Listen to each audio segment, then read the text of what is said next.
अस्सलाम वालेकुम। आप तक पे देख रहे हैं खुसूसी ट्रांसमिशन नवाज शरीफ साहब की वापसी से मुताल्लिक। नवाज शरीफ साहब की वापसी एक कितना बड़ा सियासी पावरफुल शो होने जा रहा है। कल के दिन अहम तरीन सवालात इसके इर्द गिर्द घूम रहे हैं जी, उनके सियासी मुस्तकबिल के हवाले से भी, और यकीनी तौर पर सब में बड़ा इंपैक्ट जो पड़ने लगा है वो 25 जुलाई के इलेक्शन से क्या इसका इंपैक्ट पड़ेगा। हम सब जानते हैं कि जो पिछले कुछ दिन या बल्कि 28 जुलाई 2017 से लेकर आज तक के दिन रहे, नून लीग के लिए कोई इतनी अच्छी खबरें इस वक्त नून लीग को नहीं आके इस वक्त उनके लिए आई हैं, ना उनको इस तरह की खबर ऐसी आई है जिसकी वजह से कोई पॉजिटिव इंपैक्ट उस वक्त पड़ा हो उनके वोट बैंक पे। लेकिन उनकी वापसी, नवाज शरीफ साहब का वापस आना एक बड़ा फैसला है जिस पर सियासी तज्ज़ियानिगार मुख्तलिफ हवाले से मुख्तलिफ तज्ज़िये इस पर दे रहे हैं। लेकिन इस पूरी सूरत हाल में उनकी वापसी नून लीग के वोटर्स में किस तरह जोश खरोश ला सकेगी। नून लीग के वोटर्स और नून लीग की पार्टी जिसके बारे में कहा जा रहा था जी कि वो टूट रही है या वोट बैंक टूट रहा है या उसमें पैशन नजर नहीं आ रहा, उस पैशन को किस तरह रिवाइव कर सकेंगे नवाज शरीफ साहब वापस आकर। और ये क्योंकि गिरफ्तारी का लम्हा होगा तो उनकी गिरफ्तारी के बाद पार्टी के अंदर क्या, क्योंकि कल कितने कारकुन गिरफ्तार और होते हैं, क्योंकि अभी तक जो बताया जाता है फिगर्स वो तकरीबन 300 के लगभग कहा जा रहा है कि गिरफ्तार हो चुके हैं। आगे जाके कल के दिन ये गिरफ्तारियों की तादाद कितनी बढ़ सकती है ये भी देखना होगा, और उसके बाद तंजीमी सतह पर नून लीग पर क्या इंपैक्ट पड़ेगा आने वाले इलेक्शंस पे, उस गिरफ्तारी का आया पॉजिटिव इंपैक्ट पड़ेगा, नेगेटिव इंपैक्ट पड़ेगा, ये सारे सवालात इस वक्त जहनों में हैं। लेकिन नवाज शरीफ साहब का वतन वापस आना, नवाज शरीफ साहब का ये फैसला, इसको भी बहुत से लोग सराह भी रहे हैं और उस वक्त बहुत से लोग इस वक्त नेगेटिवली भी इसको इंटरप्रेट कर रहे हैं जी कि आखिरकार एक कन्विक्ट शख्स हैं या वापस आ रहे हैं, गिरफ्तार हो रहे हैं, इसको ज्यादा ग्लोरीफाई नहीं करना चाहिए। लेकिन दूसरी तरफ लोग ये भी कह रहे हैं जी कि सियासी बड़ी बहादुरी का उन्होंने मुजाहरा किया, जुर्रतमंदी का मुजाहरा किया कि आ रहे हैं पाकिस्तान और पाकिस्तान आकर फेस कर रहे हैं अपनी सजा को। और ये नवाज शरीफ साहब के जो अब तक का नैरेटिव रहा है, उन्होंने बार बार कहा है कि मैंने कोई 80 से 90 बार जाकर मैंने कोर्ट में हाजिरी, जो उस वक्त अकाउंटेबिलिटी कोर्ट में चल रही थी, मैं वहां गया, मैं हाजिरी में गया, मैं पेश हुआ और अपना मौक़िफ़ देने की कोशिश करी, और अब मैं जो सजा होगी तो जब सजा होगी तो पाकिस्तान आके उस सजा का सामना भी करूंगा। अब इस पूरी सूरत हाल के ऊपर, क्योंकि आज की इस ट्रांसमिशन के अंदर हम तज्ज़िये, तबसरे, तमाम मामलात शामिल करेंगे, लेकिन पहले हम जानते हैं कि लाहौर के अंदर सूरत हाल क्या है। तो करमल्ला गोंदल साहब जो कि ब्यूरो चीफ है लाहौर के, मेरे साथ कॉल मौजूद हैं। गोंदल साहब, क्या सूरत हाल है, रस्ते कहाँ कहाँ से बंद हैं, कंटेनर्स हैं, क्या आपको लगता है कि नून लीग की जो तंजीम है या वोटर सपोर्टर्स शहबाज शरीफ साहब कामयाब हो जाएंगे एयरपोर्ट पहुंचने तक? आपको लगता है या आपको लगता है ये नाकाम हो जाएंगे, वहां नहीं पहुंच पाएंगे? करम साहब। जी सैफान, बहुत शुक्रिया। असल में अभी तो कंटेनर जो है वो लगाने का हुक्म आया है, वो भी आज रात में जो है वो तकरीबन लाहौर शहर के अंदर 14 मुकामात इन्होंने दिए हैं मुख्तलिफ सड़कों पर, जहाँ पे कंटेनर लगा के रास्ते बंद किए जाएंगे। जो लाहौर के दाखिली रास्ते हैं, ठोकर न्याज बेग है, बाबू साबू, शाहदरा रावी पुल है, उसको भी जो है वो बंद कर दिया जाएगा। मोटरवे से जो इंटरचेंज लाहौर से लिंक करते हैं उनको भी बंद कर दिया जाएगा। ये आज रात में इन्होंने जो है इंतजामिया ने ये तैयारी की है कि शहर में दाखिल होने के रास्ते और शहर के अंदर जो मूवमेंट के मेन रास्ते हैं वो सारे बंद कर दिए जाएं। उसके साथ साथ जो है वो एयरपोर्ट के इर्द गिर्द की जितनी सड़कें हैं वहां से गैर मुतल्लिका अफराद का दाखिला मुकम्मल तौर पर जो है वो बंद होगा। अच्छा। इंतहाई मुतल्लिका अफराद या फिर जो है वो जो मुसाफिर जो किसी ना किसी तरह वहां पहुंच जाएंगे, उनके पास अगर कंफर्म टिकट होगा तो उनको जाने की इजाजत मिलेगी।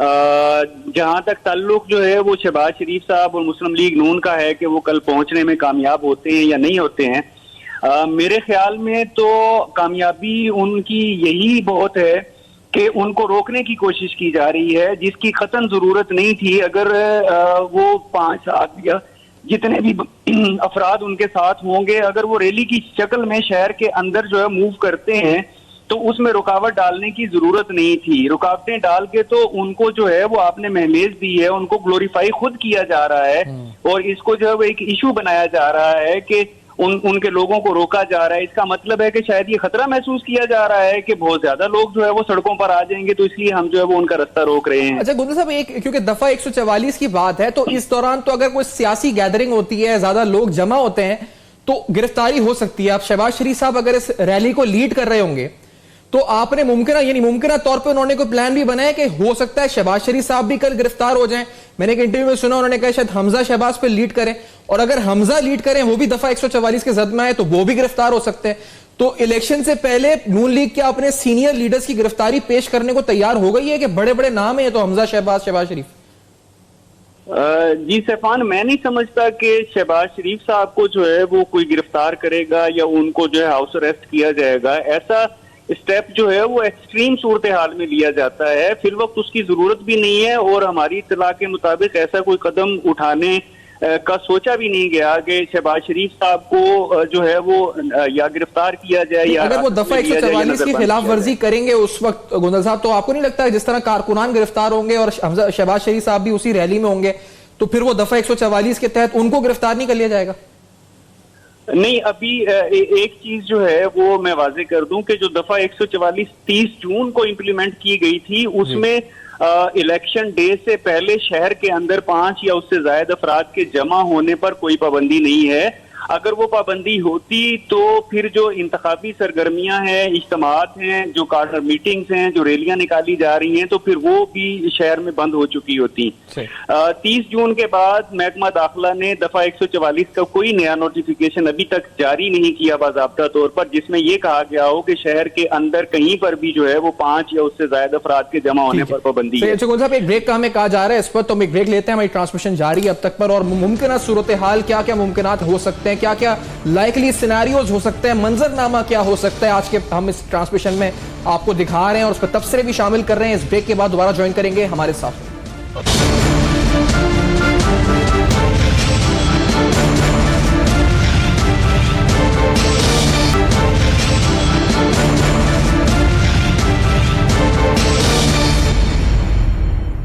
Welcome back. आप देख रहे हैं खुसूसी ट्रांसमिशन अब तक पर। नवाज शरीफ साहब की वापसी से मुतालिक बहुत से अहम सवाल आते हैं जहनों में। कल का इवेंट कितना बड़ा पावरफुल शो होगा नून लीग की तरफ से, इलेक्शन पे उसके असरात क्या होंगे, और होंगे भी या नहीं होंगे। एक वनडे इवेंट होकर खत्म हो जाए, इसका एक लॉन्ग टर्म इंपैक्ट आएगा जो नून लीग के पूरे इलेक्टोरल लैंडस्केप पे, उनके नंबर्स पे, उनकी सीटों पे, प्रेडिक्शंस जो एनालिसिस हैं उनके ऊपर एक बड़ा इंपैक्ट ला सकेगा।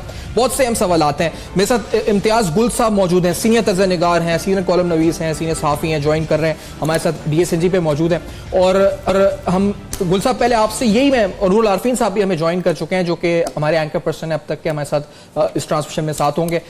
गुल साहब, आपकी नजर में ये कल का दिन कितनी अहमियत का हामिल है नून लीग के मुस्तकबिल के लिए? एक वन ऑफ इवेंट है या एक लॉन्ग टर्म इंपैक्ट वाला इवेंट है जिसका इंपैक्ट 25 जुलाई को बिलखुसूस आता हुआ आपको नजर आता है? गुल साहब,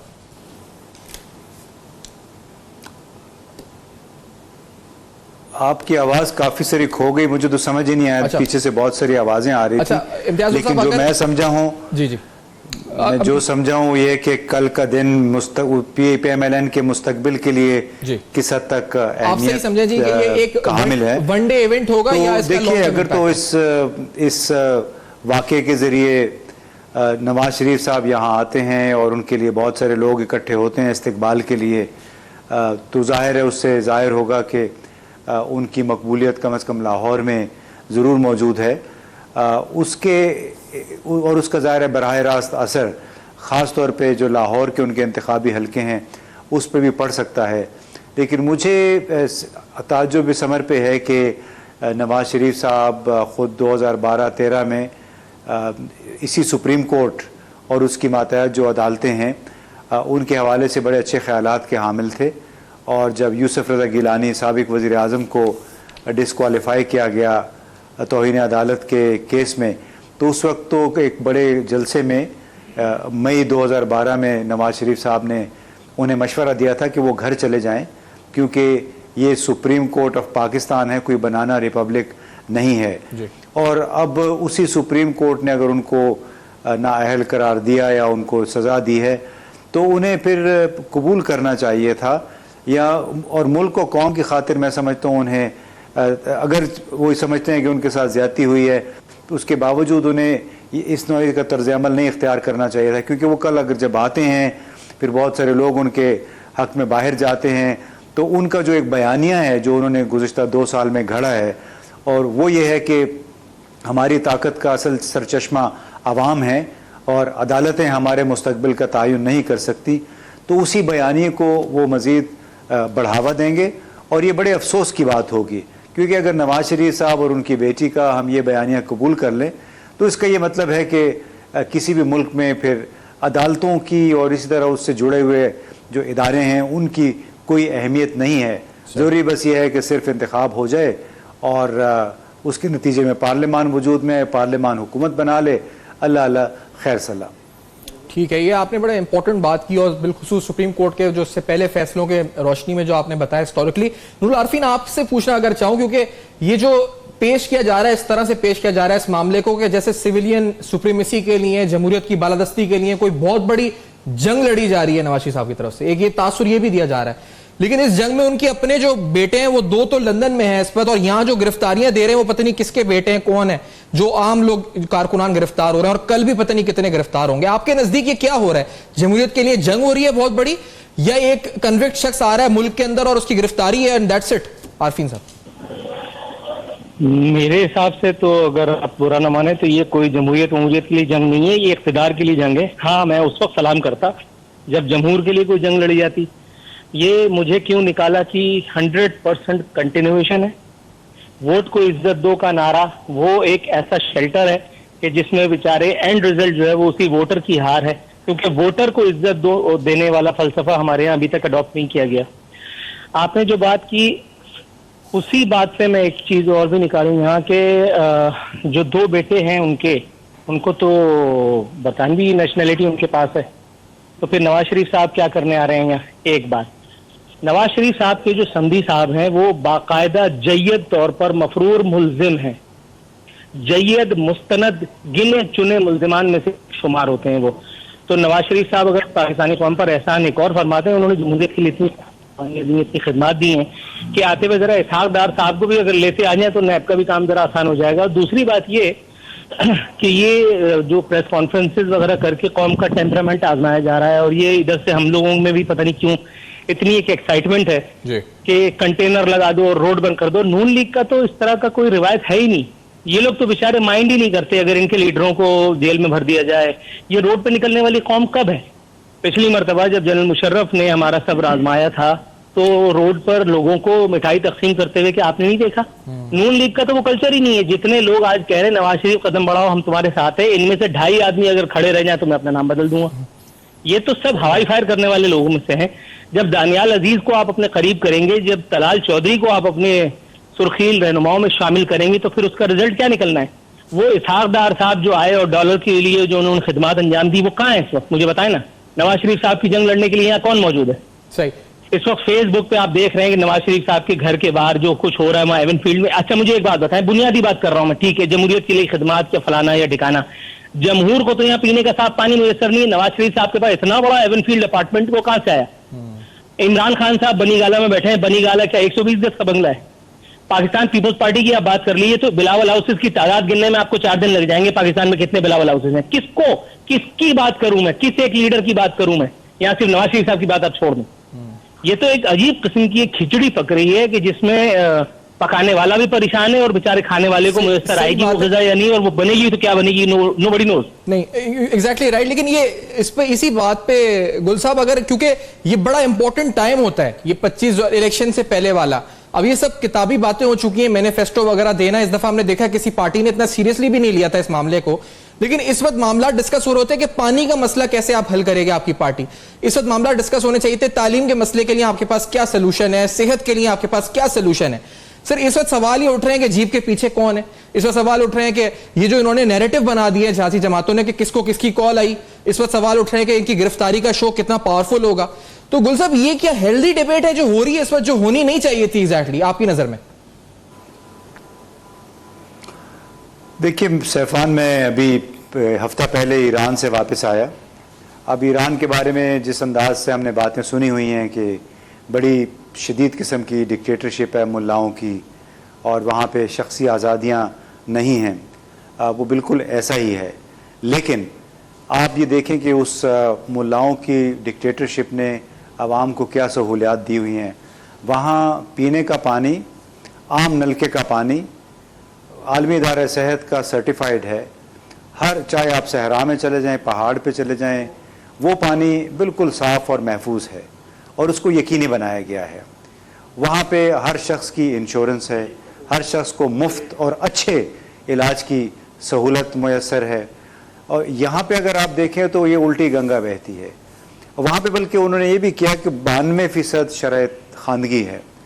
हमारे यहाँ क्या है कि जो आवाम के लिए कराची से लेके पेशावर तक पीने के पानी के नाम पे जो स्कीमें बनी हैं उसका असल पैसा कोई दुबई में है, दुबई की जायदादों की सूरत में या बैंकों की सूरत में, कोई लंदन में, कोई न्यूयॉर्क में, कोई मलेशिया में है। सही। तो यहाँ कोई उल्टी गंगा बह रही है कि इन लोगों ने 3-3 बारियां लगाने के बावजूद भी इनका जी नहीं भर रहा है। और ये जो अभी बिलावल हाउस की बात कर रहे थे हमारे दूसरे मेहमान, तो बहुत बड़े ये सवालात हैं कि सिर्फ बिलावल भुट्टो के नाम पे ये 3 दर्जन के करीब जायदादें कहाँ से आ गई हैं। अगर इनके नाम हैं तो इनका उसका मतलब है कि इनकी 2 बहनों के नाम भी इतनी जायदाद होगी, और इसका ये मतलब है कि इनके वालिद साहब के नाम तो इनसे डबल जायदाद होगी। तो मैं ये सवाल पूछता हूँ कि क्या सिर्फ जरदारी साहब या बेनज़ीर भुट्टो साहिबा, अल्लाह उन्हें जन्नत नसीब करे, क्या वो बिल गेट्स के घराने से ताल्लुक़ रखती थी या सुल्तान ऑफ ब्रुनाई के से ताल्लुक़ रखती थी? असल बात है कि ये वही पैसा है जो यहाँ से निकाला गया है, आवाम के नाम पे निकाला गया है। तो इसीलिए इन लोगों ने, इस अशराफिया ने आवाम के मसाइल पे तवज्जो मरकूज़ करने की बजाय उन्हें एक उल्टे बयानिए पे लगा दिया। और वो बयानिया ये है कि मुझे क्यों निकाला, और ये कि अदालत ये जो बयानिया है हमारे खिलाफ साजिश। इस गुल में आपको नहीं लगता साहब इस बयानिए के अंदर ये है कि अगर आपसे सवाल पूछा जाए कोई तो ये जमहूरियत के खिलाफ साजिश हो गई है, ये सिविलियन सुप्रीमेसी के खिलाफ। लेकिन sir I have to take a break over here, और इस ब्रेक के बाद ये ट्रांसमिशन जारी है नवाज शरीफ साहब की वापसी।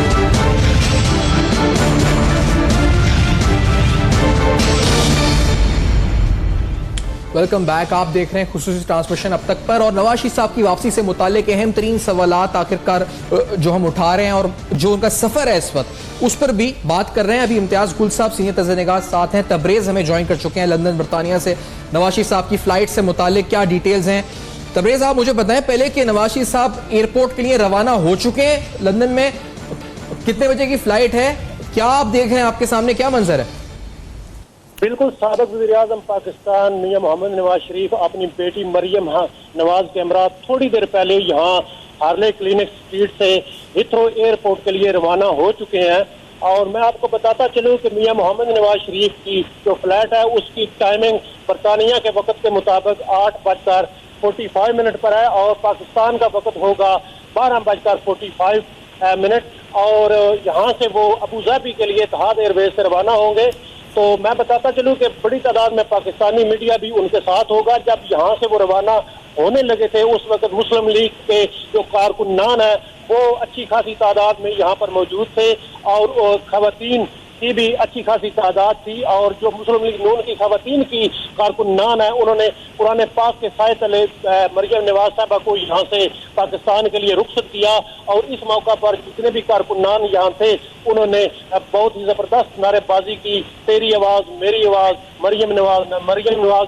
तो मियां मोहम्मद नवाज शरीफ की जो फ्लाइट है वो अबू धाबी के टाइम के मुताबिक सुबह 7 बजे वहाँ अबू धाबी पहुंचेगी, और वहाँ पर उनका 7 घंटे का स्टे है। और उसके बाद वो लाहौर के लिए रवाना होंगे। जो अबू धाबी का टाइम है उसके मुताबिक 2:15 पर उनकी प्रवास जो है वो उड़ान भरेगी लाहौर के लिए।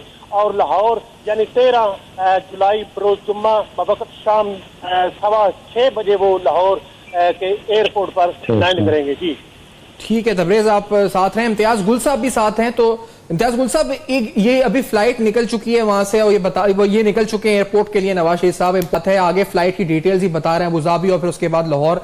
आपके नजदीक कितना इंपॉर्टेंट नवाज शरीफ साहब के लिए ये भी है कि एक माजी की ये गलती के 99 में कहा जाता है जो उसके बाद जेल गए तो उन्होंने डील कर ली और उस डील के तहत वो मुल्क से चले गए, और फिर ये उनको ताना सुनना पड़ा बार बार कि डील करके चले गए। तो उस हिस्टोरिकल मिस्टेक को भी दुरुस्त करना था, तो उन्होंने कहा ये वक्त है उसको दुरुस्त करने का, और शायद इसलिए जो है वो वापस आ रहे हैं। आपको लगता है कि ये इसमें जान है, ये नैरेटिव में ये हो सकती है वजह? देखिए, उनकी मर्जी है, जो कहना चाहते हैं कह लें, उसको जो रंग दे दें।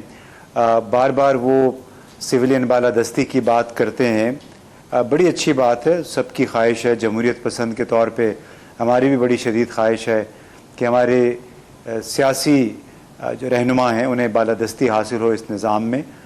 लेकिन मेरा ख़्याल है कि ये बालादस्ती उन्हें सिर्फ उसी सूरत में हासिल होगी जब उनके हाथ साफ़ हों, जब उनकी पॉलिसियों का मरकज़ आवाम हो, आवाम के मसाइल हों, और उन्हें वो हल करने के लिए फिर किसी समझौते पे आमादा ना हो। अब आप देखिए कि जनरल परवेज़ मुशर्रफ यहाँ से गए, जिस तरह यहाँ से निकाला गया उनको, और डॉक्टर इशरतुल अबाद जो साबिक गवर्नर हैं उन्होंने अपनी किताब में भी लिखा है कि किस तरह उनकी मदद हासिल की गई सिंध हाई कोर्ट से अपने मतलब का ऐसा फ़ैसला लेने में जिसकी मदद से जनरल मुशर्रफ को यहाँ से निकाला गया, और उसमें नवाज़ शरीफ साहब की एक ख्वाहिश थी कि ये यहाँ से निकलें ताकि हमारी जान छूट जाए और इनके ख़िलाफ़ गद्दारी का मुकदमा ना चलाना पड़े। इस तरह फिर उन्होंने जब जिन साहब ने परवेज़ मुशर्रफ को सबसे ज़्यादा सपोर्ट की और उनको एक ढाल फराहम की, वो थे जनरल राहील शरीफ। लेकिन अब उसूलन तो जनरल राहील शरीफ के ख़िलाफ़ भी इनको एक्शन करना चाहिए था बतौर वज़ीर आज़म के, लेकिन वो उन्होंने नहीं किया। और बाद में जो जनरल राहील शरीफ के उनके जो मायात ख़त्म हुई ओहदे की, तो उसके फ़ौरन बाद उनको एक NOC भी दे दिया गया सऊदी अरब में नई मुलाजमत के लिए। तो ये तो ख़ुद इन्होंने बार बार मौक़े इनको मिले और उन्होंने खोए हैं, और अब दोबारा अल्लाह करे कि इनको ये मौका मिले और उस पर फिर अपने बात पे साबित कदम रहें और इतनी इनमें हिम्मत हो कि फ़ौज हो या ब्यूरोक्रेसी हो उसके ख़िलाफ़ खड़े होकर बात करें कि ये अच्छा ये जो इनका माइंडसेट है इम्तियाज़ साहब, आप समझते हैं कि उनके करीब जो लोग हैं, और बाज़ लोग लिख रहे हैं, बता रहे हैं कि इरफान सिद्दीकी साहब, परवेज़ रशीद साहब, ये कुछ लोग ऐसे उनके साथ हैं जो बेसिकली जो इनकलाबी सोच या उनको एक इस तरह के इस वक्त दिखा रहे हैं कि मामलात के एक इनकलाबी लीडर के तौर पर, एक बहुत बड़े लीडर के तौर पर उनका नाम जो है बहुत ऊंचा हो जाएगा कल के बाद, और ये तमाम उनके ख्यालात हैं जिसकी वजह से वो जो जिस तरह से उनको ब्रीफ किया गया और वो इसीलिए पाकिस्तान आ रहे हैं और ज़मीनी हकाइक से इतना ज़्यादा आगाही नहीं रख रहे जिस तरह शहबाज शरीफ साहब रख रहे हैं। तो आप समझते हैं कि वाकई में ये है कि 2-3-4 लोग साथ हैं जो ये बार बार उकसा रहे हैं उनको कि आप आएँ और ये करें, या इस तरह के बयान दें? ज़ाहिर है जब लोग इस सूरत हाल इस मकाम पे पहुँचते हैं तो उनके गिर्द मुशीरों का एक हल्का तो होता है जी। और ख़ास तौर पे फिर नवाज़ शरीफ साहब जैसी शख्सियत है वो तो मुशीरों के बग़ैर शायद एक कदम भी नहीं उठा सकते। अल्लाह करे कि उनमें ये हिम्मत हो कि वो एक इनकलाबी रहनुमा के तौर पे पाकिस्तान की सरज़मीन पे दोबारा कदम रखें। लेकिन हमें ये भी याद रखना चाहिए कि उनको एक सज़ा हुई है। जनरल परवेज़ मुशर्रफ के ज़माने में सन 2000 अप्रैल में उनको जो हेलीकॉप्टर केस में सज़ा हुई थी, चलें वो तो अब मान लेते हैं कि एक फ़ौजी आमिर के ज़ेर असर अदालत में उन्हें सज़ा दी गई टैक्स ना देने की पादाश में, और उसी मौके पे उन्होंने मुझे कहा था अटक जेल में कि अगर मैंने टैक्स नहीं दिया तो क्या हुआ, वो मेरे अपने पैसे थे, मैंने अपने पैसों से हेलीकॉप्टर ख़रीदा था। तो जो इस सोच रखने वाले लोग हैं उन्हें कोई फ़र्क नहीं पड़ता है, चाहे वो मुशर्रफ का ज़माना हो या जनरल राहील शरीफ का ज़माना हो। तो अब देखना ये है कि कल उनके साथ सलूक क्या होता है, आया उनको वाकई गिरफ़्तार करके जेल पहुंचाया जाता है या नहीं। अलबत्ता एक बात मैं ज़रूर कहूँगा कि निगरान हुकूमत ने गैर ज़रूरी तौर पे सड़कें रास्ते बंद करके जो एक सूरत हाल पैदा की है, उससे वाहिद और वाहिद फ़ायदा मुस्लिम लीग और नवाज़ शरीफ और शहबाज शरीफ को होगा कि कानून की अमलदारी को उसका कोई फ़ायदा नहीं है। अच्छा, तबरेज़ साथ हैं हमारे, लंदन से हमारे नुमाइंदे हैं। तबरेज़ ये मुझे बताइएगा, क्योंकि हमने पिछले कुछ दिनों में खुसूस ऐसे मनाजिर देखे हैं एवनफील्ड फ्लैट्स के सामने कि जहां पाकिस्तान तहरीक इंसाफ, पाकिस्तान मुस्लिम नून के कारकुनान आमने सामने हो गए।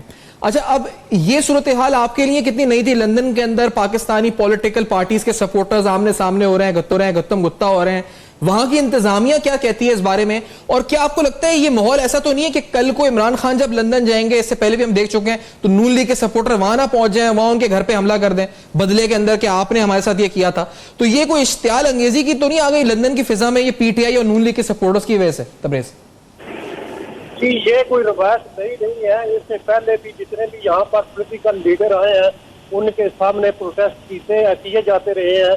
और जैसा कि आपको मैं बताता चलूँ कि जब पीटीआई के कारकुनान ने नवाज शरीफ के जो एवनफील्ड हाउस है इसके बाहर जो प्रोटेस्ट किया था, तो जब फिर नून लीग वालों ने ये देखा तो उन्होंने जमायमा खान के घर के बाहर भी प्रोटेस्ट किया था। लेकिन जब अब का ये सिलसिला शुरू हुआ है, तो जब से एहतसाब अदालत से मियां मोहम्मद नवाज शरीफ को और उनकी बेटी को एवनफील्ड हाउस में जो इनके अपार्टमेंट्स हैं उनमें सजा हुई, तो वहाँ पर जो जितने भी तहरीक इंसाफ के सपोर्टर थे उन्होंने वहाँ पर सुबह शाम जाकर ये एहसास कर दिया कि ये फ्लैट जो हमारे हैं और ये हमारी मनी से हैं, हम इसका कब्जा लेने आए हैं।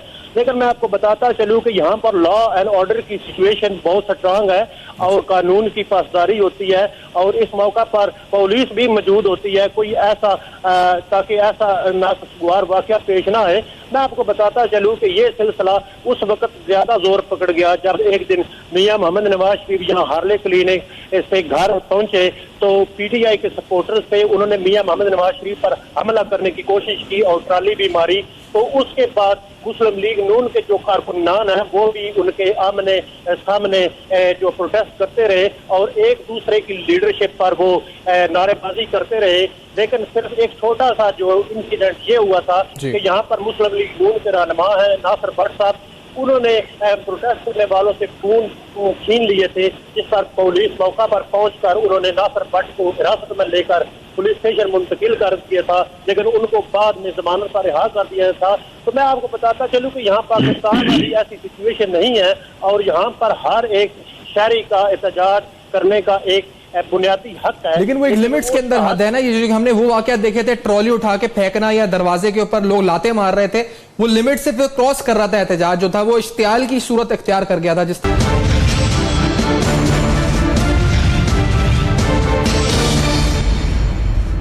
वेलकम बैक, आप देख रहे हैं खुसूसी ट्रांसमिशन अब तक पर और इस वक्त अहम तरीन मराहिल है क्योंकि इस वक्त नवाज शरीफ साहब एयरपोर्ट, जब भी कुछ देर कबल हमारे नुमाइंदे से बात करी तो एयरपोर्ट की जानिब थे। कुछ ही देर में वो फ्लाइट है जो इंपॉर्टेंट फ्लाइट अबूधाबी पहुंचेगी और फिर वहां 7 घंटे का स्टे और फिर वो फ्लाइट लाहौर की तरफ आएगी।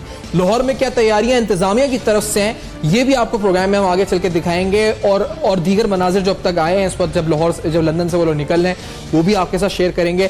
सियासी तौर पर, कानूनी तौर पर कल का दिन कितना अहम होगा। कानूनी तौर पर इसलिए क्योंकि ये कन्विक्टेड नवाज शरीफ साहब हैं, इनका आना पाकिस्तान की सियासी तारीख के अंदर क्या इस वक्त मायने रखता है और बिलखुसूस तारीख के अलावा मुस्तकबिल के लिए क्या मायने रखता है, इलेक्शंस के लिहाज से क्या मायने रखता है, आगे 25 जुलाई के हवाले से क्या रखता है मामले, ये इस वक्त आपको दिखाएंगे। आप इस वक्त जो स्क्रीन पर देख रहे हैं इस वक्त ये मनाजिर हैं जब वो निकल रहे थे और आपको आगे डिटेल्स में और भी आपको बताएंगे। ख्वाजा नवेद साहब मेरे साथ मौजूद हैं, सीनियर माहिर कानून हैं, हमें ज्वाइन कर रहे हैं कराची स्टूडियोज़ में।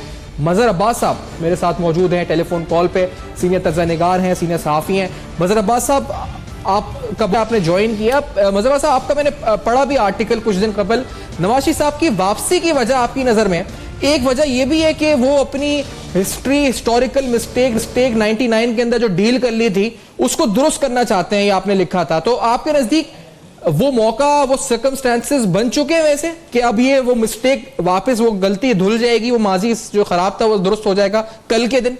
मजहर साहब देखिए, बहुत से लोगों का ये ख्याल था कि वो वापस नहीं आएंगे।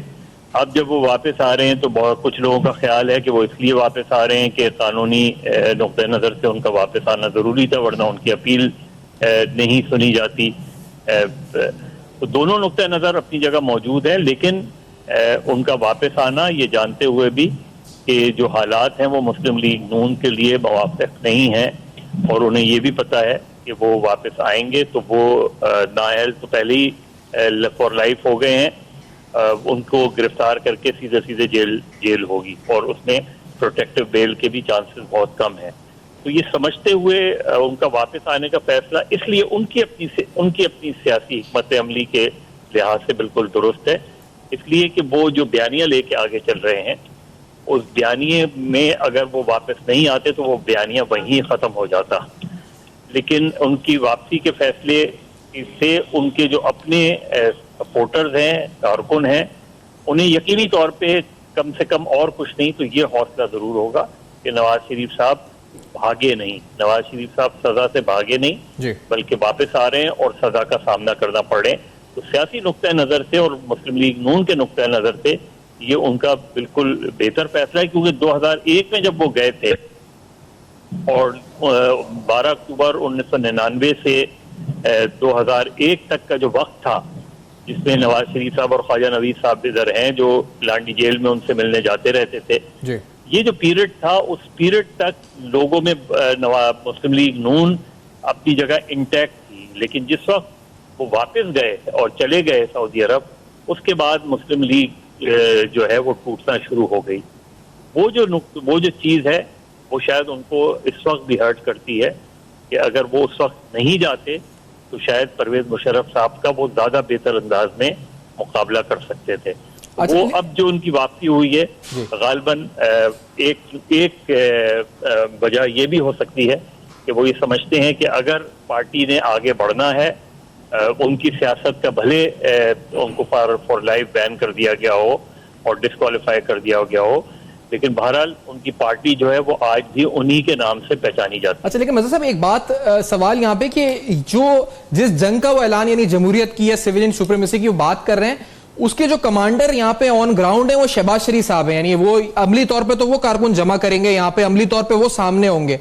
तो सर वो तो बजाते खुद दिल से नजर ही नहीं आते उनके साथ, यानी जिस जंग का लंदन में बैठ के वो ऐलान कर रहे हैं, शहबाज शरीफ साहब दिली तौर पर उनके साथ अब तक उनका बयानिया इस तरह मैच नहीं कर रहा। तो फिर ये कैसे कामयाब होगी जंग जब कमांडर आपके अपने भाई जो हैं वो भी जो है उस जंग में जो लीड करेंगे कल सारी फोर्सेस को, सारे कारकुनान को, वो खुद अपने दिल से आपके बयानी को तस्लीम नहीं करते, तो कैसे जंग जीती जाएगी मदर साहब? ये कि उनकी पार्टी की स्ट्रेटजी के लिहाज से भी ये चीज हो सकती है कि एक आदमी एग्रेसिव होता है, दूसरा आदमी कूल होता है, कंपोज होता है। अब जो पिछले चंद दिनों में आप देखें शहबाज शरीफ साहब की तकारीर उठा के देखें तो उनका लबो लहजा भी उसी तरीके का हुआ है, और जिसकी एक बड़ी वजह यह भी हो सकती है कि खुद उनके खिलाफ जो इंक्वायरीज चल रही हैं और उनको 2-3 मरतबा नैब बुला चुकी है, तो वो भी शायद इस नतीजे पर पहुंच रहे हैं कि मैं जितना भी जो है वो कंपोज रहूं या कॉम्प्रोमाइजिंग एटीट्यूड अडॉप्ट करूं, जो सूरत हाल है वो आगे चल के मेरे लिए भी उतनी ही परेशान कुन हो सकती है जितनी मियां नवाज शरीफ के लिए। तो हो सकता है ये रीजन हो, लेकिन हर पार्टी में ये होता है कि कुछ लोग एग्रेसिव होते हैं और कुछ लोग जो है उनकी स्ट्रेटजी के लिहाज से थोड़ा सा ये इसी बात को ख्वाजा साहब आपसे ये अभी लांडी जेल का हवाला दिया था मजहर अब्बास साहब ने, आपकी क्या यादाश्त है लांडी जेल के हवाले से? और ये वाली यादाश्तें बताइए ये वाली बात के 99 से 2001 का जो पीरियड है नवाज शरीफ साहब का लांडी जेल वाला, तो उसके और आज क्यों आप किस तरह मुमासलत करते हैं? आपको क्या लगता है ये फैसला करने के लिए वो वक्त बड़ा अहम होगा, फैसला कौन किरदार अदा किया होगा उस वक्त ने, उन मेमोरीज में? बात ये है कि उस वक्त तो मियां साहब के साथ जो हुआ वो तो अचानक हुआ था ना जी, कि वो अपने घर में आए थे जलसा करके मुल्तान से और खाना वाना खा के आराम से सो रहे थे, तो पता चला कि जी उनके बेडरूम में फौजी आ गए और उनको बताया गया कि now he is under arrest, और फिर उनको लेके चले गए और फिर उन्हें कराची भेज दिया गया और इस तरह से सारा चक्कर, अरेस्ट हो गए। पहले तो कहीं और ले गए थे जहाँ वो कहते हैं मुझे सूरज की रोशनी भी पता नहीं 14 दिन के 21 दिन नज़र नहीं आई, और फिर उसके बाद ये केस वेस बना और फिर कराची आ गए। तो कराची जब आए तो वो अकेले नहीं थे, एक्चुअली एक ग्रुप था। तो उसमें क्या था कि उनके साथ जनाब गौस अली शाह साहब थे, राना मकबूल साहब थे, जनाब शाहिद खाकान अब्बासी साहब थे, जनाब सईद मेहदी साहब थे और सैफुर रहमान साहब थे। तो अब ये 5 आदमियों का ग्रुप था, तो 3 आदमियों को एक जगह रखा गया, शहबाज शरीफ साहब थे, और 4 आदमियों को दूसरी बैरक में रखा गया। शहबाज शरीफ साहब, शाहिद खाकान अब्बासी, गौस अली शाह साहब और सैफुर रहमान को एक जगह रखा, और मियाँ साहब, सईद मेहदी साहब और राना मकबूल साहब को एक वो 400 गज का तक समझ लें ऐसे प्लॉट सा बाउंड्री वॉल बना हुआ है, तो वो रूम था। उस रूम में पहले आसफ जरदारी साहब रहे। इस अहम तरीन यादाश्त को मजीद कंटिन्यू, लेकिन मुझे फौरी ब्रेक का कहा जा रहा है, तो सर यहीं से जोड़ते हैं, इंटरप्ट कर रहे हैं इस अहम तरीन आगे जो आपकी यादाश्त है पूरी, इसको इस ब्रेक के बाद आते हैं वापस और तज्जिए तबसरे और ताज़ा तरीन सूरत हाल आपको बताते रहेंगे हमारे साथ।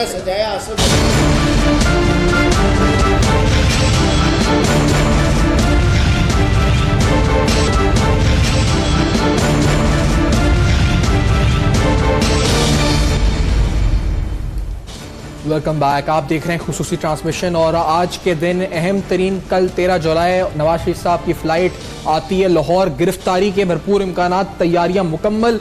लाहौर के अंदर आगे क्या क्या होगा जी? कंटेनर्स लगेंगे, रोडें ब्लॉक होंगी, कारकुनान की गिरफ्तारियां भी जारी हैं। ये नवाज शरीफ साहब के लिए आखिर उनके फैसले की वजह क्या है? तो ख्वाजा नवेद अहमद साहब जो कि सीनियर माहिर कानून है, 1999 में तैयारा हाईजैकिंग केस या दीगर केस जिसमें नवाज शरीफ साहब जेल में गए थे, आप वकील थे, जेल जाते थे, हफ्ते में 2-2 बार जाते थे, नवाज शरीफ साहब से मिलते थे, तो ख्वाजा नवेद साहब की जबानी। सर आप कंटिन्यू कर अपनी बात भी। अच्छा, मैं वहां से डिसकंटिन्यू हुआ था कि ये जो कमरा मियां साहब के पास था, तो ये इस कमरे की हिस्ट्री ये है कि ये पहले आसफ साहब ने अपने लिए तैयार कराया था, तो वो उस कमरे में रहे जी। आसफ साहब के बाद फिर शायद मुर्तज़ा भुट्टो साहब आए, वो उस कमरे में रहे। फिर मुर्तज़ा भुट्टो साहब के बाद नासिर साहब जो सनम भुट्टो के हस्बैंड हैं, वो भी 302 में गए थे रिमांड पे, वो रहे। और फिर चौथे जो थे उसमें अपना ये आए हैं मियां नवाज शरीफ साहब। अच्छा, वो फिर उस कमरे में रहे। तो वो साथ साथ 3 कमरे थे और मियां साहब वहाँ थे और अंदर ही कंपाउंड था, कंपाउंड के अंदर एक थला था, तो शाम को वो थले पे बैठ के सारे आपस में गप्पे मारते थे। और मियां साहब ने वो तो जेल जो थी ना अच्छी काटी जब तक वो गए नहीं। जद्दा कभी कभी मुझे कहते थे कि यार जेल शेल साटा काम नहीं, तो बहरहाल बड़े हौसले से काटी और रहे तकरीबन 11 महीने। जेल काम नहीं, क्योंकि उनका जो तर्ज जिंदगी है वो बड़ा मुख्तलिफ है। वो बड़े शहजादे किस्म के आदमी है। हाँ, तो सर वो अब भी वही शाहना स्टाइल है, तो अब जेल के काबिल हो गए हैं वो, या आपको लगता है? अच्छा, यही बात है ना सर, अब ये इतने सालों में ग्रूम हो गए हैं पॉलिटिकली ग्रूम हुए, जेल में ट्रेनिंग तो नहीं हुई है जेल में रहने की। अब जो है वो अब हौसला करके आ रहे हैं और उनकी लेगेसी को बरकरार करने के लिए, मतलब जिस तरह देखे ना आज तक हो रहा है, जिंदा है भुट्टो, जिंदा है, तो अब वो भी अपनी पार्टी को एक नारा देना चाहते हैं और अपने आने वाले बच्चों के लिए वो एक लीडर बन के मतलब जिंदा रहना चाहते हैं।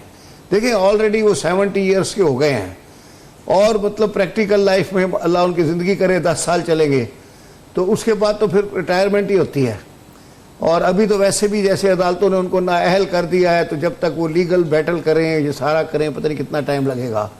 तो अब वो जो है एक कुर्बानी देने के लिए आ रहे हैं ताकि मेरी पार्टी जो है मेरे बाद जिंदा रहे, और वो इनकी कुर्बानी पे जिंदा रहेगी। और मैं एक बात बताऊं, बहुत बड़ा डिसीजन लिया उन्होंने, नोइंग हिम वेल, तो उनके लिए बहुत बड़ी बात है जेल में जाना। लेकिन ये आप जो कह रहे हैं लंदन की जिंदगी छोड़ के और एवन फील्ड अपार्टमेंट से निकल के, आप जो लेगेसी की बात कह रहे हैं, आपको नहीं लगता कि इस अहम तरीन फैसले के पीछे कोई उनके पीछे हो जी, उसने कहा कि हाँ जाओ और हम साथ हैं पीछे? देखिए इस वक्त वो इंटरनेशनल पॉलिटिक्स में तो आ गए हैं। अच्छा, और इस वक्त आपको पता है कि हम लोग, ये दुनिया मतलब इस वक्त 2 ब्लॉक्स के अंदर डिवाइड हुई हुई है। एक तरफ अमेरिकन ब्लॉक है, ब्रिटिश है, इंडिया भी शायद उधर ही है, दूसरी तरफ चाइना है। फंसे में साहब, आपको लगता है अमेरिका के अपने मसाइल इतने हैं, वो उन्हें ये फिक्र होगी कि पाकिस्तान में क्या हमें करना है क्या नहीं है, नवाज शरीफ साहब को भेजें? अमेरिका के मसाइल ही यही हैं कि उन्होंने सारी दुनिया के लिए मसाइल पैदा किए हुए हैं, सीरिया से लेके लीबिया तक हर जगह उनका अपना ही रोल है, और यही मसाइल जो है उनके रात दिन के मसाइल हैं। बहरहाल अल्लाह ताला रहम करे, ये तो दूर की बातें हैं और तैसी हैं, मेरे ख्याल में मदर अब्बास आपने लेगेसी ज्यादा अच्छा बोल सकते हैं, लेगेसी की बात बताएंगे आपको, क्योंकि हमारा तो वो फील्ड नहीं है। सही, आपने लेगेसी की बात की है, ये तो मदर अब्बास का फील्ड है। मदर अब्बास साहब, सर ये लेगेसी के लिए बहुत बड़ा फैसला, बहुत बड़ी कुर्बानी मियां साहब की आपको लगता होगी, अगर ये सिर्फ इसलिए कि मरियम नवाज साहिबा, क्योंकि खुद कहा जाता है कि वो अपनी दिलचस्पी भी नहीं ले रहे सियासत में, अभी ख्वाजा साहब भी कह रहे थे, इनका तज्जिया है कि जी अब वो उन्हें पता है लाइफ टाइम डिस्क्वालीफाई हो चुके हैं, आगे इंतखाब में हिस्सा ले नहीं सकते, तो बस अब this is all for his children, और उनमें से बेटे तो वैसे ही पाकिस्तान नहीं आ रहे, तो ये सिर्फ मरियम नवाज और लेगेसी के लिए हो रहा है? देखिए पहले तो ख्वाजा साहब ने सारे वाकयात नहीं सुनाए, कुछ वाकयात उन्होंने छुपा लिए हैं। अच्छा और वो मदर अब्बास को मुझे पता है वो ऑन एयर नहीं सुना सकते होंगे शायद। नहीं ऑन एयर वाले ये वाकयात है, लेकिन चलें खैर वो ठीक है, वो एक दूसरी वजह से नहीं सुना रहे होंगे। लेकिन इम्पोर्टेंट बात ये कि उन्होंने जिस तरह ख्वाजा साहब कह रहे थे कि उनके ये फैसला बजाते खुद जो है वो उनकी पार्टी के लिए और उनकी अपनी पॉलिटिकल लेगेसी के लिए बड़ा इम्पोर्टेंट है। उसकी वजह क्या है? उसकी वजह यह है कि जिस तरह अभी नवाज शरीफ साहब को ये तो नजर आ रहा है कि शायद उनकी सियासत में, यानी इंतखाबी सियासत में वापसी के इम्कानात ना होने के बराबर हैं, लेकिन वो ये जरूर चाहते हैं कि उनकी लेगेसी किसी तरीके से रहे, पॉलिटिकल लेगेसी रहे उनकी, उसमें चाहे मरियम नवाज के लिए आगे चल के कोई रास्ता निकले या और पूरी पार्टी के लिए, और उनका नाम किसी ना किसी हवाले से, क्योंकि जो उनको सबसे ज्यादा जो चीज मेरा ख्याल है सियासी तौर पे उनको नुकसान पहुंचा है वो सिर्फ उनकी डिस्क्वालिफिकेशन नहीं है, लेकिन जिस अंदाज में वो डिस्क्वालिफिकेशन हुई है और जिस अंदाज में उनकी कन्विक्शन हुई है वो किसी भी सियासतदान के लिए एक बड़ा तकलीफ दे रला है। और जिन चार्जेस पे हुई है वो जाहिर है वो भी उस चीज को वो नहीं डाइजेस्ट कर पा रहे। तो ये सूरत हाल उनके लिए बिल्कुल वो है, लेकिन उन्होंने ये फैसला करके लोग एक्सपेक्ट नहीं कर रहे थे, ज्यादातर लोग ये नहीं एक्सपेक्ट कर रहे थे कि नवाज शरीफ साहब ये फैसला करेंगे। इससे होगा क्या कि शायद नवाज शरीफ साहब खुद तो इंतखाबी सियासत में वापस ना आए, लेकिन मुस्लिम लीग नून एक नए रंग में उभर के सामने आ सकती है। यानी मुस्लिम लीग जिसको पिछले 50-60 साल में हमेशा से, चाहे वो किसी नाम से भी हो, उसके ऊपर ये टैग रहा है मुस्लिम लीग के ऊपर कि वो इस्टेब्लिशमेंट की पार्टी के तौर पे पहचानी जाती है साल से, और हमेशा उसने ऐसा ही किया है। ये पहला फैसला है जिसमें मुस्लिम लीग नून का एक नया सियासी कलर लोगों को नजर आ रहा है। अब कल क्या होता है ये तो अलग बात है, लेकिन मुस्लिम लीग नून की डीएनए में एजिटेशन भी कभी नहीं रहा और प्रोटेस्ट भी कभी नहीं रहा, उस तरह के एहतजाज भी कभी नहीं रहे। थोड़े बहुत हमने मुशर्रफ के पीरियड में देखे। तो अगर वो इस जगह पे जाते हैं तो आगे चल के मुस्लिम लीग नून एक नई सियासी शक्ल इख्तियार कर सकती है, जो कि इतना बुरा नहीं होगा। यानी नवाज शरीफ साहब की सियासत का बयानिया वो लेके आगे चलें या कोई नया बयानिया आगे लेके चलें, लेकिन मुस्लिम लीग नून एक नई सियासी शक्ल में हमारे सामने आ सकती है। अच्छा, और इसी बात से आगे ख्वाजा साहब आपसे अगर मैं पूछूं, क्योंकि है थोड़ा मामला सियासी, क्योंकि नून लीग की बात कर रहे हैं कि उनको नई जिंदगी मिल सकती है। सर जो पंजाब में जो वोटर है इस वक्त, जो पंजाब की अगर बात करें स्पेसिफिक सीट्स की, तो सर वहां पर आपको लगता है कि ये जो सिंपैथी वोट है जिसकी हम बात कर रहे हैं कि शायद नवाज शरीफ साहब जनरेट कर सकें आइंदा इलेक्शन में इस बुनियाद पे कि उनको सजा हुई है या मुझे क्यों निकाला, क्या आपको लगता है वहां का वोटर इस तरह का है कि वो सिंपैथी की, या वहां पर हमने सुना है कि वोट उसको दिया जाता है जिसके बारे में पूरी श्योरिटी होती है कि यही नंबर 1 आएगा या नंबर 2 होगा, तीसरी पार्टी को तो वो वोट ही नहीं देते पंजाब के अंदर? नहीं सर, तो आपको लगता है वो उन्हें श्योरिटी है Imran Khan is the next prime minister और उधर ही वोट जाएंगे सारे? फिर मियां साहब के आने से बड़ा सख्त इमरान खान को डैमेज पहुंचेगा। उसकी वजह यह है सर कि पंजाब में तो क्या पूरे पाकिस्तान में, और वैसे एक इंसान की फितरत है कि इंसान मजलूम के साथ होता है। आप देखें आज सारी दुनिया इमाम हुसैन के साथ है, कोई बंदा यजीद का नाम भी नहीं लेता। बेशक देख रहे 1400 साल हो गए हैं, अभी भी मातम होता है, जंजीर का मातम होता है, आग का मातम होता है, कुल्हाड़ी का मातम होता है, लोग गम गलत करते हैं। तो उन्होंने तो देखे ना मजलूम के साथ है। अब मियाँ साहब के और उनके घराने के साथ जो इस वक्त सलूक हो रहा है, मतलब वो डिस्क्रिमिनेशन है। हर आदमी जो रोटी खाता है उसकी अक्ल भी है, वो अपनी आंखों से देख रहा है कि क्या हो रहा है। उनके सारे फैसले 25 तारीख से पहले हो रहे हैं जी। बाकियों के लिए हुक्म हो रहे हैं कि आप 25 के बाद आए। तो अब ये चीजें आम आदमी, जाहिल आदमी, अंगूठा छाप भी देखता है, ताने वाला भी देखता है। भाई साहब जो वोट देने वाला आम आदमी है ना सर, उसको वोट उसको देना है जो उसके काम कर सके, एक डिसफंक्शनल सिस्टम के अंदर उसको काम निकाल के दे सके थाना कचेरी के। जो आदमी खुद थानों में पड़ा हो, जो आदमी खुद अपने बंदों को बचाना पा रहा हो, जिसके लोग खुद गिरफ्तार हो रहे हो, तो उसको वोट देके क्या हासिल होगा? यहां मिसाल देता हूं बेनजीर साहिबा की। भुट्टो साहब की फांसी के बाद जब बेनजीर साहिबा लाहौर में आई हैं और जब उन्होंने लैंड किया है, तो डॉक्टर ऑफ द ईस्ट में लिखती हैं कि मुझे पायलट ने जब लाहौर में जहाज नीचे करके दिखाया तो सिर्फ सारी सर नजर आ रहे थे, ग्राउंड नजर नहीं आ रही थी, फ्लोर नजर नहीं आ रहा था, यानी जमीन नजर नहीं आ रही थी। तो 10 लाख के करीब अंदाजा है लोगों का कि 10 लाख लोग उनको लेने के लिए पहुंच गए थे जी। और अभी तो खैर ये कल नवाज शरीफ को जो ला रहे हैं तो रास्ते बंद, कंटेनर बंद, ये बंद, मगर ये कंटेनर कितने दिन लगेंगे? ठीक है ना सर, आप किसी को, जैसे वो लोग कहते हैं अपनी तकरीरों में सही कि आप उनको उनके लोगों के दिलों से नहीं निकाल सकते, ठीक है, तो आप इस तरह की हरकतें करके उनको लोगों के दिलों के अंदर इंजेक्ट कर रहे हैं। अच्छा, एक ब्रेक की तरफ बढ़ने ख्वाजा साहब, लेकिन आपने जो मोहतरमा का हवाला दिया है तो उस वक्त दो आप जिस तरह कह रहे हैं, तो उस वक्त लाहौर की आबादी 35 लाख थी और आज लाहौर की आबादी 1 करोड़ 10 लाख है। तो फिर हम मवाजना करेंगे कल के दिन का मोहतरमा की जो इस्तकबाल हुआ था उससे, क्योंकि वो 10 लाख 35 लाख की आबादी में अगर आप जिस तरह 10 लाख कह रहे हैं तो फिर कल तो फिर कम से कम 50 लाख होने चाहिए लाहौर में, अगर उस हिसाब से देखा जाए। लेकिन इस ब्रेक के बाद और कुछ सवालात हमारे साथ रहिए।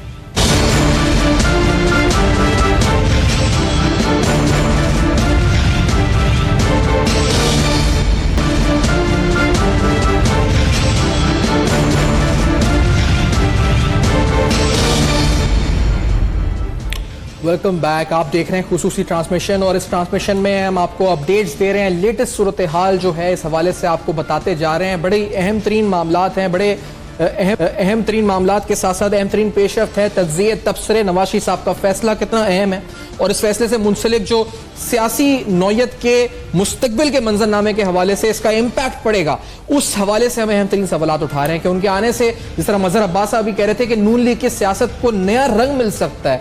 ख्वाजा नवेद साहब कह रहे थे मोहतरमा बेनज़ीर भुट्टो साहिबा का इस्तकबाल जो लाहौर में हुआ था, 10 लाख लोग आए थे और इस दफा भी वही मंजर वो देखते हैं। तो ख्वाजा साहब, मैंने कहा उस जमाने में आबादी 30 या 35 लाख थी, आज लाहौर की आबादी 1 करोड़ 10 लाख है, तो फिर क्या कल 50 लाख लोग होंगे लाहौर की सड़कों पे, आपको लगता है? कंटेनर हटा दें और फ्रीली, जिस तरह बेनज़ीर साहिबा के लिए मोहम्मद खान जिन्हें जो उस पर वज़ीर आज़म थे, उन्होंने इजाज़त दी थी कि हर आदमी एयरपोर्ट जा सकता है, तो जिस पर ज़ियाउल हक उनसे नाराज़ भी हो गए थे जी।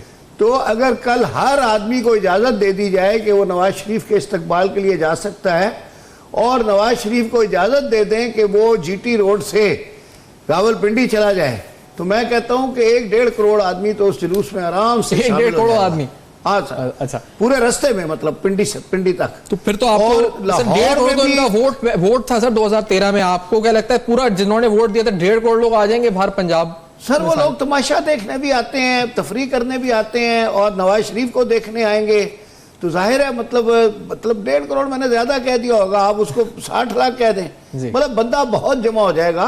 लेकिन ये कोई जाने नहीं देगा, कंटेनर लगे होंगे अंदर, उनको उठाएंगे, गटड़ी बना के डाल देंगे, जैसे वो उसमें किया था मुशर्रफ के ज़माने में। ये लोग आए थे तो वहीं से वापस जहाज़ में बिठाया था, पैक करके भेज दिया।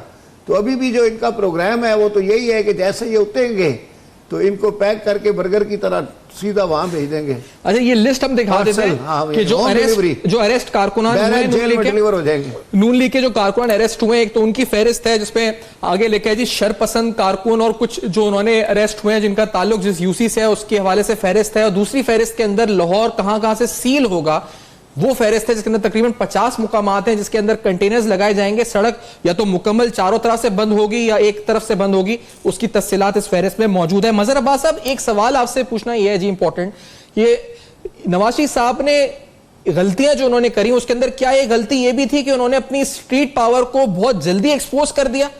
आप समझते जब ये फैसला हुआ था जीटी रोड पे निकल गए थे, थोड़ा इंतजार करते फिर वो स्ट्रीट पावर एक्सपोज करते, बहुत जल्दी अपने कार्ड्स खेल लिए, ये गलती थी उनकी या सही था ये फैसला?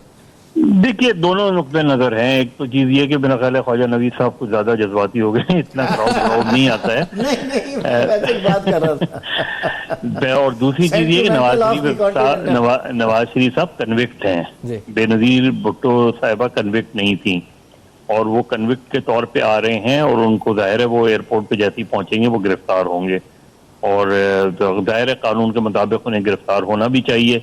लेकिन अगर लोग उनकी पार्टी के लोग एयरपोर्ट जाना चाहते हैं और कोई लॉ एंड ऑर्डर सिचुएशन, जो हमने देखा है कि 2 दिन में कोई ऐसी लॉ एंड ऑर्डर सिचुएशन तो कहीं नहीं क्रिएट हुई, कहीं कोई गाड़ियां नहीं जली, तो वो ओवर रिएक्ट गवर्नमेंट को नहीं करना चाहिए। ओवर रिएक्ट एडमिनिस्ट्रेशन हमेशा रही है और ये सिर्फ इस गवर्नमेंट का नहीं है, हर गवर्नमेंट का ये मामला है कि वो ओवर रिएक्ट करते हैं। आपने पूरे पंजाब के रास्ते सील कर देना, ये बिल्कुल, ये अगर लोग नहीं भी पहुंचे तो ये मैसेज बहुत खराब जाता है एडमिनिस्ट्रेशन के हवाले से, और जिसके इस्तकबाल के लिए लोग जाना चाह रहे होते हैं उसके लिए एक सिंपैथी जो है वो गेन होती है।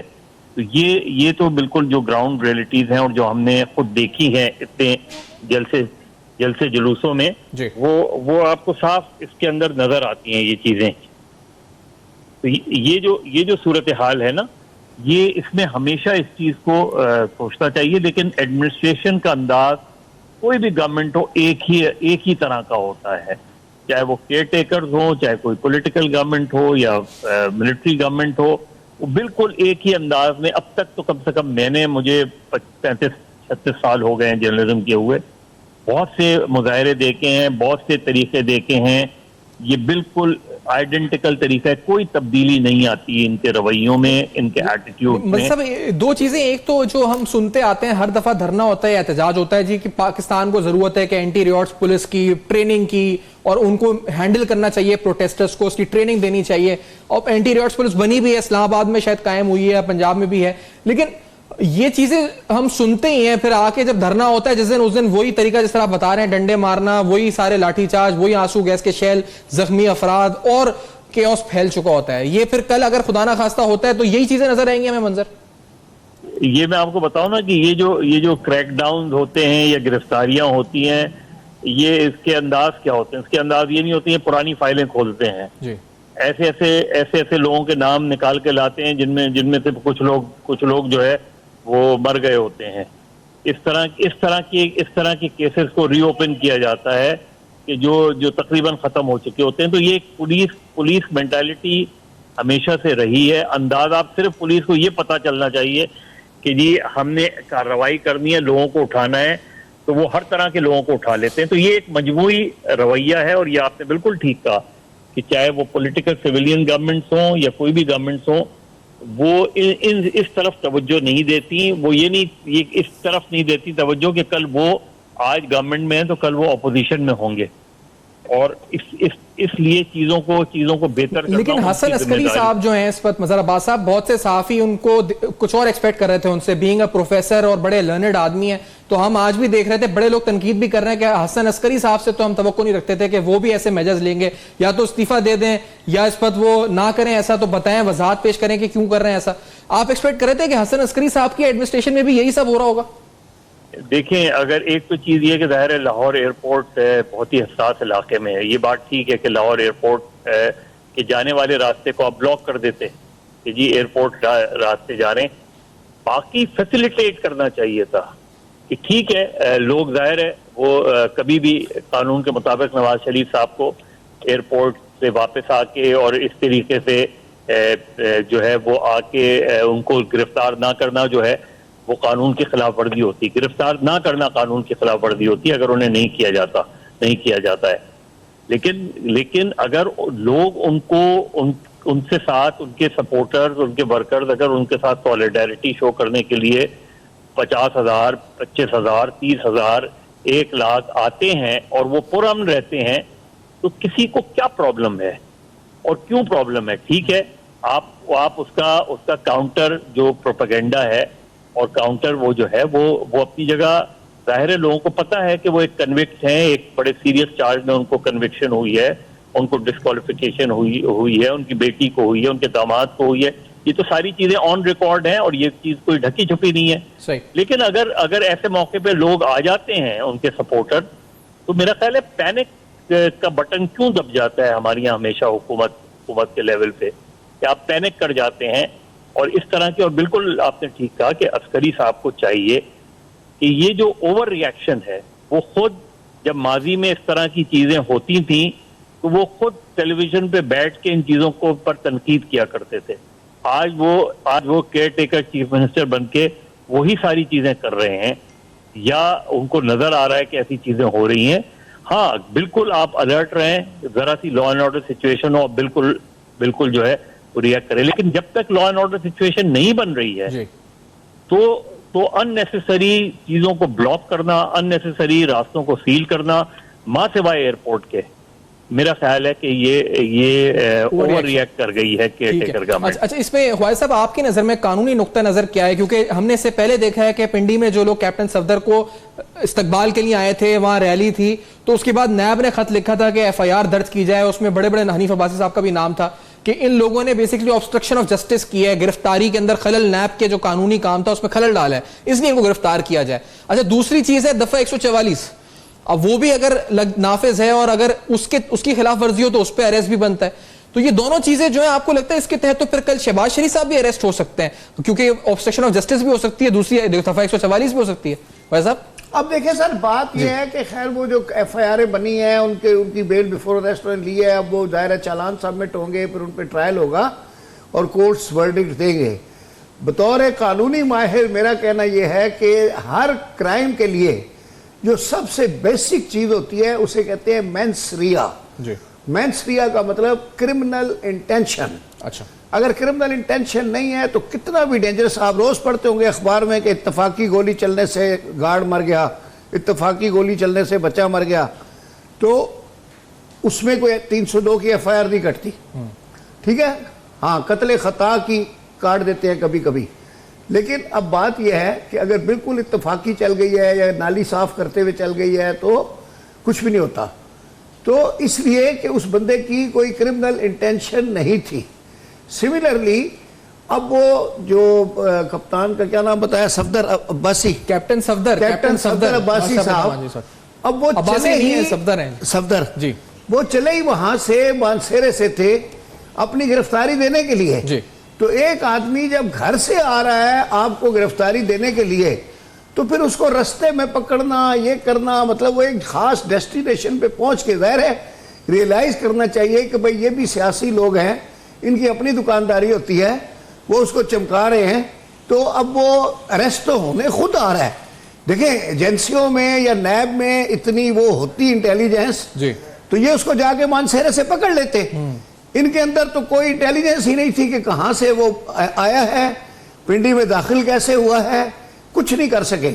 एक बंदा खुद आ रहा है अरेस्ट होने, तो फिर आप कह रहे हैं जी ऑब्स्ट्रक्शन इन गवर्नमेंट वर्क। भाई एक आया ही गिरफ्तार होने और वो गिरफ्तार हो भी गया है। बहरहाल ये तो जो लोग तो ये तो सर ये जो एफआईआर कटी हैं, सर ये जो एफआईआर उसको डिफेंड करेंगे। ये कैप्टन सफदर अरेस्ट होने आए थे, लेकिन जो लोग वहां इस्तकबाल के लिए आए थे उन्होंने रुकावट डाली नैब के काम में, इसलिए एफआईआर उन पर दर्ज हुई। नैब तो अपना काम कर ही नहीं सकी, नैब को काम करना था तो मानसेरे जाती। बात यह है कि वो तो खुद पिंडी आया है, अब वो पिंडी आ गया तो आपने कहा जी ऑब्स्ट्रक्शन हो गई है। भाई एक आदमी खुद आ रहा है अपने आप को सरेंडर करने। बहरहाल ये मेरा काम नहीं है, ये तो जो ट्रायल कोर्ट है वो फैसला करेगी कि आया। मेरा सवाल ये था, हाँ, आपके सवाल का जवाब ये है, शहबाज शरीफ साहब, हमजा शहबाज कल जाते हैं और इसी ऑब्स्ट्रक्शन ऑफ जस्टिस के तहत जी आप खलल डाल रहे हैं नैब के काम में, या फिर आप दफा 144 की खिलाफ वर्जी कर रहे हैं, आप जमा हो रहे हैं, लोगों को यहां जमा कर रहे हैं, जब यहां अतराफ में दफा 144 तो आपको भी अरेस्ट करते हैं, ये कल हो सकता है? अगर क्रिमिनल इंटेंशन से कोई आदमी जाता है तो वो अरेस्ट हो सकता है, लेकिन अगर वो फेयर उसमें जाता है कि भाई मेरा भाई आ रहा है, मेरी भतीजी आ रही है, मैं उसका इस्तकबाल करने जा रहा हूं, हमजा शहबाज जाता है, अभी मेरी कजन आ रही है, मेरा ताया आ रहा है, मैं उसका इस्तकबाल करने जाता हूं, तो क्या आप उसको पकड़ के ले जाएंगे? सही। और इलेक्शन पे आपको मजहर अब्बास साहब, क्योंकि अभी ख्वाजा साहब से बात हो रही थी तो कहते हैं बड़ा सिंपैथी वोट नजर आता है। मैंने सवाल यही पूछा था जी कि आगे लोग तो उसको वोट देते हैं जो अपने मसाइल उनके हल कराए थाना कचेरी के, इधर तो ये खुद फंसे हुए थाना कचेरियों में, तो आपको लगता है लोग वोट देंगे इस बुनियाद पे इनको? देखिए, वोट देने की अपनी अलग डायनामिक्स होती हैं और पंजाब में खासतौर पे वोट जिन बुनियादों पे दिए जाते हैं वो नजरियात की बुनियाद नहीं होते हैं। नजरियाती वोट जो है वो ओवरऑल भी हमारे यहाँ कम है, लेकिन पंजाब में ज्यादातर वोट बरादरी की बुनियाद पे दिया जाता है, कास्ट की बुनियाद पे दिया जाता है। आप आराई हैं, आप कश्मीरी हैं, आप भट्ट हैं, ये सारी चीजें जो है ये अपनी जगह होती हैं। हाँ जी, इसने काम तो गलत किया लेकिन है तो आखिर हमारी बरादरी का, ये इस तरह की कंसिडरेशंस भी रहती हैं। लेकिन उसमें हाँ पार्टीज का भी वोट होता है, अब वो अपनी जगह मौजूद होता है। तो जो वोट की बुनियाद है वो एक बिल्कुल मुख्तलिफ होती है। सिंपैथी वोट कितना होगा? सिंपैथी वोट कभी भी जो है वो 5 से 10% से ज्यादा नहीं होता। बहुत ज्यादा अगर आप उनको नजर आए कि ये विक्टिमाइज कर रहे हैं या बहुत सी चीजों में ऐसा नजर आए जिस तरह लोग कहते हैं कि जी बिल्कुल एकतरफा चीजें चल रही हैं, एकतरफा एहतसाब हो रहा है, क्या सिर्फ नवाज शरीफ ही करप्ट है और सारे लोग पारसा हैं, इस तरह की चीजें भी वो आती हैं लोगों के सामने। और लोग फिर उसमें अगर एक लोगों को ये थोड़ा सा नजर आने लगे, यकीन आने लगे कि जी हाँ वाकई सिर्फ एक ही पार्टी को और एक ही उसको टारगेट किया जा रहा है, तो फिर कुछ सिंपैथी जरूर जाती है लोगों की कि शायद इसके रीजंस कुछ और हैं। ये हमारे यहाँ होता रहा है, सिर्फ मियाँ साहब के साथ नहीं और लोगों के साथ भी होता रहा है। पीपल्स बेनजीर भुट्टो फैमिली के साथ भी इस तरह की चीजें होती रही हैं। तो ये होता है, लेकिन इसकी कोई बहुत बड़ी परसेंटेज नहीं होती। ठीक है।